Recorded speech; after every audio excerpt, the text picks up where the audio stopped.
Hello, and once again, welcome to the WormPost YouTube channel. In today's video, we're going to look at three models that social enterprises use in order to strike out a balance between financial return on one side and net positive impact on the other side. Thank you for watching, and let's get started.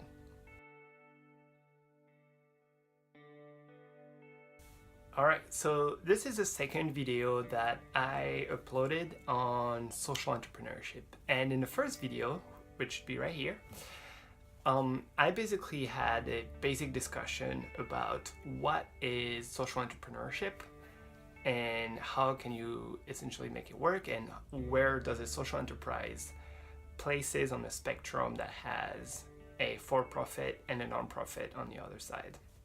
So I do encourage you to click on this link for this introduction, or either look for the link in the description below.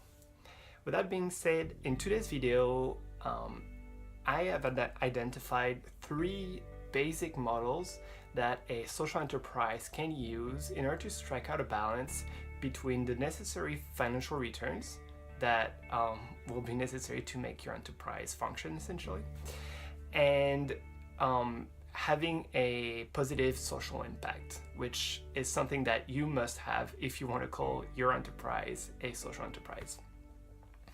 And the objective of this discussion is essentially to provide tools for both new entrepreneurs and students in order to facilitate discussions about their project, in order also to help them with business modeling and help them communicate with potential investors. All right, so let's get started.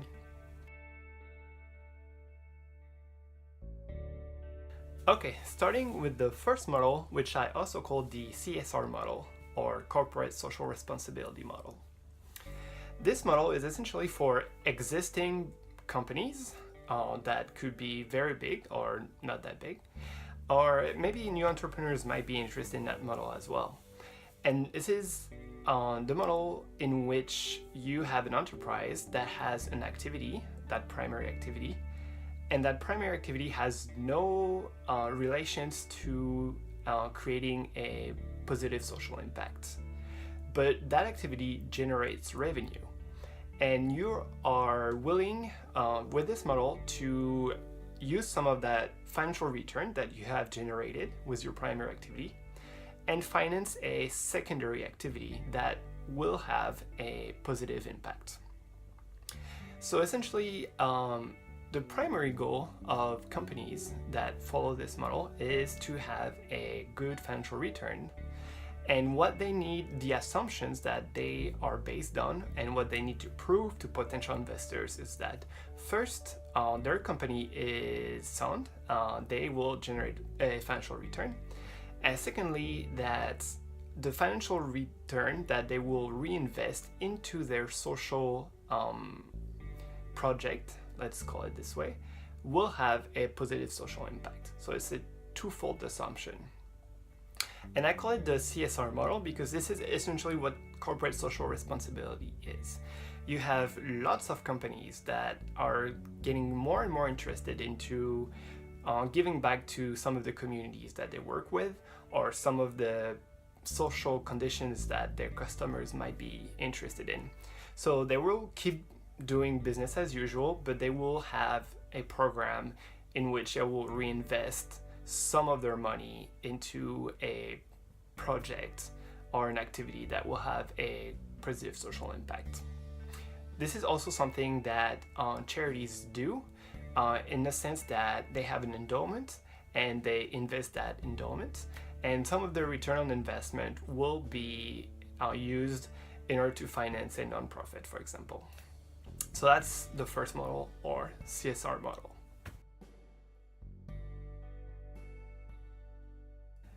The second model, I call it the microfinance model. And this is often for companies that can be considered as intermediaries, providing a service for producers in order to get their product out in the market.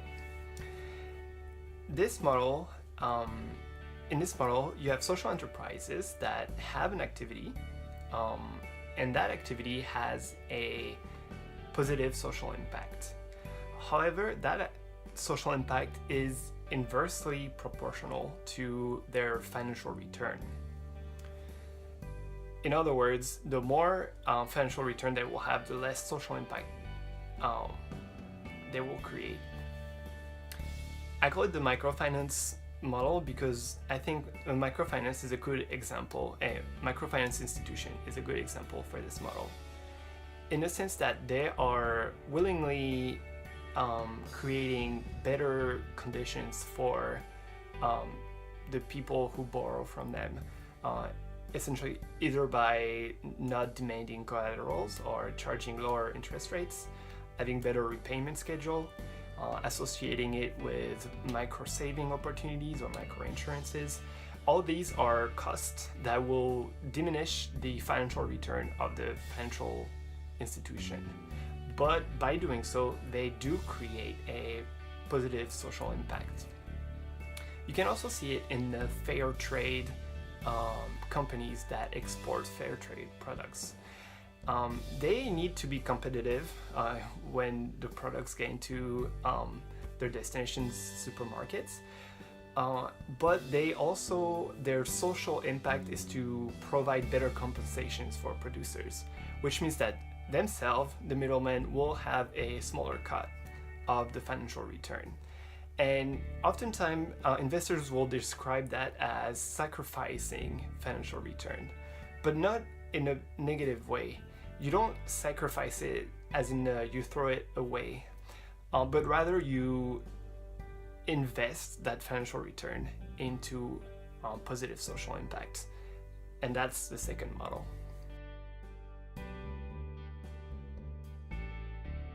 Okay, moving on to the third and last model that I want to discuss, and I call it the WormPost model, just because this is something that WormPost will be engaged in the near future. More to come about this. But I also believe that it is the most popular model among new social entrepreneurs, and it's also what people traditionally think about when they think about a social enterprise. So in this model, just like the second model, you have your enterprise, and your enterprise has an activity, and that activity has a positive social impact, and that's your primary activity. But it differs from the second model in the sense that your financial returns are directly proportional to your social impact. So a basic question that you can ask in order to make sure that you either are talking about a second model enterprise or a third model enterprise is that, can you increase your rate of financial return without decreasing your social condition or your impact that you have, your social impact? And if the answer is no, then you are talking about a second model enterprise. But if you can increase your financial returns without compromising on your social impact, then you're talking about a third model enterprise. Oftentimes, those enterprises are providing substitution products, in the sense that they are trying to operate within a market that already exists, but they provide a product that have a better impact. You can think about renewable energies, for example. Think about a wind farm. There are good examples for this third model. If we talk about WormPost, for example, our idea is to provide a organic, high grade, and above all, affordable fertilizers to small-scale farmers in developing countries. And by doing that, we are directly linking our financial returns to our social impact, in the sense that the more people use our fertilizer, the more conditions will improve, both with their finances, but also with their farmstead and their surrounding environment. This is a really quick summary of what WormPost will. Again, stay tuned. There's going to be a lot more videos about what WormPost is and what we want to accomplish. But essentially, that is the third model, and I believe the more traditional model of social enterprise. Okay, so that was the three models that we can discuss. And I think a good way to also think about them is how they range from global to local. essentially, a lot of the bigger companies will want to do CSR, which is the first model, in the sense that they have their activity, and the best way to have a social impact is too complicated for them thinking about how big they are to be engaged in providing themselves a product that will have a positive social impact. But they have money on the side that they can reinvest into an activity that often will not even be the one implementing that project. But they do care about that, and they want to show people that they care about that. Second model is like the in-between, in the sense that you have your activity has a social impact itself, but you're not the one creating something. Oftentimes you provide a service in that second model, and you are in contact with some people that need your services, but most of the people that you're in contact with will be producers. And that differs from the third model, in which you are the producer yourself and you provide a product or a service that will have the net positive impact. And that's really localized, in the sense that if you want to be a social enterprise, you have to be really well acquainted with that society that you want to operate within. So that's another way to look at it. Another thing, and the last thing that I do want to mention, is that this is not necessarily a cookie cutter approach to understanding social enterprises. And a lot of social enterprises will be hybrids, kind of like taking from both models, or from two or maybe even three models. And the reason for that is not only that it's really complicated to make such distinctions, but also a lot of enterprises have more than one activity. And there could be two primary activities, but that's also two activities.